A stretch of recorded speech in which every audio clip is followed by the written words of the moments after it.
Schedule B reports the interest and ordinary dividends you received during the year. You must file it if your taxable interest or your ordinary dividends were more than $1,500. And it also asks about foreign accounts. The amounts come from the forms 1099 INT and 1099 DIV your banks and brokerages send you. Enter your name and social security number matching your Form 1040.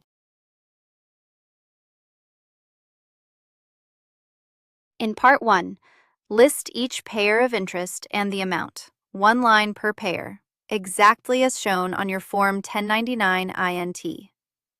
Add them up for your total taxable interest, which carries to your Form 1040. Part 2 does the same for ordinary dividends from your 1099 DIV.